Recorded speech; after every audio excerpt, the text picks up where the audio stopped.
सकाळची सुरुवात संक्रांतीची बुंडुकली रंगवण्यापासून सुरू झाली. Hi guys.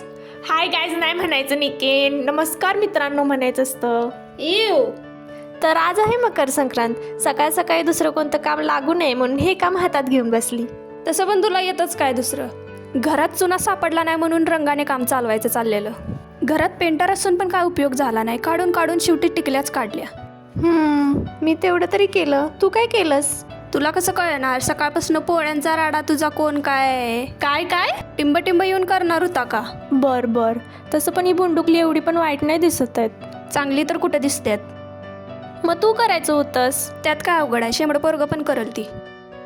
हां इथं बघ या ताटात पाहिजे होती 5 गाजरं, नाही ती 2च. एकतर मम्मीने यावेळेस मोजून 5च गाजरं आणलेली. इतर वेळेस अशीच गाजरं पडलेली असतात, त्यावेळेस कोण ढुंकून पण बघत नाही त्याच्याकडं. आणि ह्या वेळेसच बरं खायची सुचली तुला ती संक्रांतीची गाजरं. मला नव्हतं माहिती. तुला काय माहीत असते तेव्हा बावळट. तर घरी आमच्या पाहुणे आले होते, तर निकी आमची सर्व असं दे, इंग्लिश एवढं आमचं चांगलं नाही, तर निकी आमची करत होती सर्व. तर फ्रेंड्स, हा व्लॉग तुम्हाला कसा वाटला नक्की कमेंट करून सांगा. Okay, bye bye.